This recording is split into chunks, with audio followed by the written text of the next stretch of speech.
Assalamualaikum warahmatullahi wabarakatuh. Kami dari kelompok 1 akan mempresentasikan akuntansi untuk pendirian persekutuan. Adapun anggota kelompoknya yaitu 1. Nur Atika, 2. Rafika Putri, 3. Muhammad Rizki, 4. Abdul Ghafur, 5. Wilda Maulidina, 6. Kiflaini Salsa. Tinjauan umum persekutuan. A. Persekutuan secara umum. Persekutuan dapat didefinisikan sebagai suatu gabungan atau asosiasi dari dua individu atau lebih untuk memiliki dan menyelenggarakan suatu usaha secara bersama dengan tujuan untuk memperoleh laba. B. Unsur pokok persekutuan yaitu gabungan atau asosiasi para sekutu, pemilikan dan pengelolaan bersama, dan tujuan untuk memperoleh laba. C. Ketentuan di dalam perjanjian persekutuan. Perjanjian persekutuan berisi ketentuan yang disepakati oleh para sekutu mengenai segala sesuatu yang berhubungan dengan kehidupan persekutuan sampai pembubarannya. Isi perjanjian antara lain: 1. Dasar pencatatan setoran modal, 2. Perhitungan modal, 3. Pembagian laba, 4. Dasar pencatatan transaksi-transaksi persekutuan yang menyangkut modal, dan yang kelima yaitu dasar pembagian aktiva dalam likuidasi. Jadi, perjanjian mempunyai peranan yang sangat penting dalam persekutuan mulai dari pendirian hingga pembubarannya. B. Penggolongan persekutuan yaitu 1. Persekutuan firma atau FA adalah persekutuan yang didirikan atau diadakan untuk menjalankan perusahaan dengan menggunakan nama bersama di mana semua sekutu bertanggung jawab penuh dan biasanya ikut aktif mengelola perusahaan. 2. Persekutuan komanditer atau CV adalah suatu bentuk perjanjian kerjasama untuk berusaha di mana salah satu atau lebih dari anggotanya bertanggung jawab terbatas. Sekutu aktif adalah sekutu yang ikut aktif mengelola perusahaan dan bertanggung jawab penuh dengan seluruh harta pribadinya. Sekutu pasif atau silent partner adalah sekutu yang hanya menyetorkan modal saja tanpa ikut mengelola perusahaan. Yang ketiga, joint stock company adalah persekutuan yang struktur modalnya terbagi atas saham-saham yang dapat dipindah tangankan. Besarnya saham masing-masing sekutu di dalam joint stock company tidak menunjukkan besarnya tanggung jawab sekutu yang bersangkutan melainkan hanya menunjukkan besarnya kepemilikan. Karakteristik utama persekutuan. Karakteristik utama adalah merupakan sifat utama atau ciri khas persekutuan yang meliputi mutual agensi masing-masing sekutu yang merupakan agen, wakil perantara perpanjangan tangan dari persekutuan. Kemudian ada limited life atau umur persekutuan yang dimana adalah terbatas, hal-hal yang membatasi umur persekutuan. Kemudian adanya unlimited liability, tanggung jawab masing-masing sekutu. Kemudian adanya ownership of an interest in a partnership, kekayaan yang telah disetor dalam persekutuan. Kemudian adanya participation on partnership profit, yang dimana masing-masing sekutu mempunyai hak di dalam pembagian laba atau rugi. Kemudian berikutnya ada right to dispose of partnership interest, yang dimana masing-masing sekutu mempunyai hak untuk menjual atau memindahkan haknya atas modal dan hak atas laba. Kemudian ada mutual liability, semua sekutu bertanggung jawab terhadap utang persekutuan. Kemudian F, alasan pemilihan persekutuan atau bentuk badan usaha lainnya. Nah, pertimbangan untuk memilih bentuk badan usaha persekutuan atau bukan adalah berdasarkan kelemahan dan kelebihan persekutuan dibandingkan bentuk badan usaha lainnya. Nah, kelebihan dari bentuk usaha persekutuan yang pertama adalah lebih mudah dalam pendiriannya, kedua lebih mudah dalam pembubarannya, dan ketiga mempunyai kebebasan dan keluasan dalam menentukan bentuk usaha, keempat kebebasan masing-masing sekutu dalam pembagian keputusan, kelima persekutuan hanya wajib melaporkan pajaknya tetapi bukan membayar pajaknya karena yang membayar pajak adalah para sekutu yang memperoleh laba persekutuan. Kemudian Adanya kelemahan dalam bentuk usaha persekutuan. Yang pertama, tanggung jawab pribadi sekutu akan hutang perusahaan. Kedua, kelangsungan hidup perusahaan biasanya terbatas karena ikut ditentukan oleh perjanjian dalam pendirian persekutuan. Kemudian yang terakhir ada yang ketiga, kesulitan dalam memindahkan kepentingan pemilik. Akuntansi dalam persekutuan. Nah, penjelasannya adalah laba atau rugi selalu dibagi antara para sekutu sesuai dengan metode pembagian laba yang telah disepakati. Pembagian laba adalah pemindahan saldo laba atau rugi persekutuan ke rekening modal masing-masing sekutu. Modal sekutu pada dasarnya merupakan keseluruhan dari hak para sekutu terhadap persekutuan.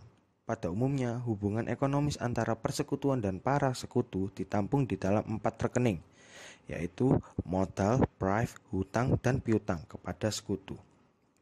Nah, rekening modal menunjukkan besarnya hak modal sekutu. Modal masing-masing sekutu berasal dari setoran modal mula-mula.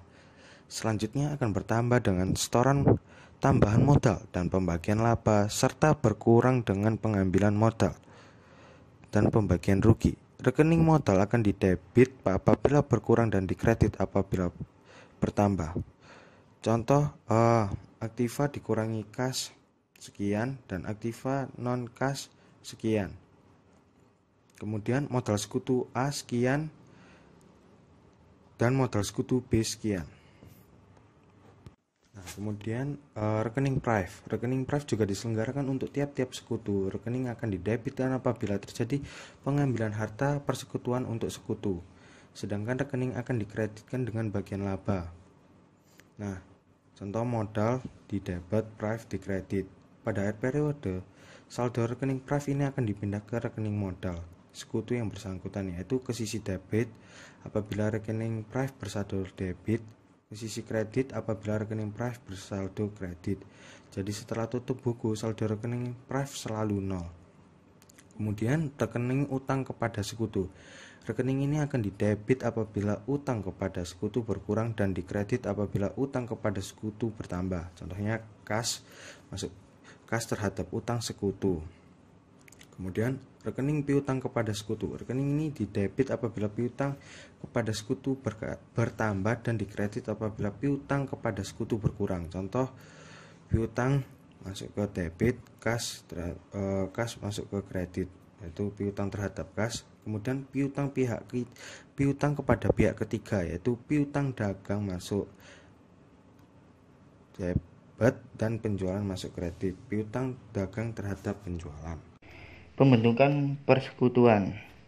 A. Pembentukan persekutuan baru, yaitu merupakan pembentukan persekutuan yang sama sekali baru berdasarkan kesepakatan dua orang sekutu atau lebih. Masing-masing sekutu menyetor modal untuk mendirikan perusahaan baru yang akan dimiliki bersama. Setoran modal tersebut dapat berupa kas, aktiva non-kas, atau bahkan aktiva tidak berwujud seperti kemampuan lebih yang dimiliki oleh seorang sekutu di atas kemampuan sekutu yang lain. Bila aktiva berupa non-kas, maka penilaian besarnya modal harus dengan persetujuan sekutu agar mendapatkan nilai yang wajar dari memenuhi prinsip keadilan, sehingga biasanya digunakan nilai besar pasarannya yang wajar. Bila terdapat kemampuan lebih dari sekutu, maka perlakuan terhadap kemampuan lebih yang dimiliki sekutu. Ada dua metode pengakuan modal, yaitu 1. Metode goodwill, 2. Metode bonus. Pembentukan persekutuan metode goodwill. Metode goodwill pada persekutuan merupakan pendekatan dalam mengakui adanya kemampuan lebih suatu sekutu dibandingkan dengan sekutu lainnya dengan cara jumlah modal sekutu yang mempunyai kemampuan lebih sama dengan jumlah setoran modal, ditambah dengan goodwill yang diberikan terhadap sekutu tersebut. Pendekatan goodwill mengakui adanya bonus untuk sekutu yang memiliki kemampuan lebih tanpa harus mengurangi jumlah modal sekutu lainnya. Sekutu lain yang menyetorkan modal diakui sebesar setorannya tersebut. Metode bonus pada persekutuan merupakan pendekatan dalam menentukan di mana kemampuan lebih suatu sekutu tidak dicatat, melainkan dibebankan kepada pemilik modal sekutu lainnya. Modal sekutu yang tidak memiliki kemampuan lebih akan diakui lebih kecil dibandingkan jumlah setoran yang diberikan. Skema perubahan perusahaan perorangan menjadi persekutuan. Suatu contoh kasus adalah Andi pemilik firma Gaya Gaul dan Bintoro sebagai perseorangan ingin mendirikan persekutuan, dan juga Cecep yang ingin sebagai perseorangan yang ingin mendirikan persekutuan. Nah, Andi pemilik firma Gaya Gaul ingin mendirikan persekutuan dengan Bintoro, yang dimana penilaian aktiva bersih yang disetorkan berdasarkan nilai pasar, yang meliputi bila nilai pasar lebih dari nilai buku dan melihat kemungkinan perlu pengakuan goodwill. Di sisi lain, Bintoro dan Cecep memiliki modal yang diakui sebesar nominal setoran mula-mula. Kemudian, kembali lagi di sisi Firman Gaya Gaul, modal Bintoro yang digunakan untuk mendirikan persekutuan dan modal yang diakui oleh Bintoro dan Cecep setoran mula-mula kemudian digabungkan dan melakukan pemilihan metode pencatatan akuntansi yang pada outputnya menjadi pendirian persekutuan Funky dengan anggota Andi, Bintoro, Bintaro, dan Cecep. Sekian, terima kasih dari kelompok kami. Mohon maaf bila ada salah kata. Silakan untuk memulai pertanyaannya, yang dimana anggota kami akan menjawabnya. Sekian, terima kasih. Wassalamualaikum warahmatullahi wabarakatuh.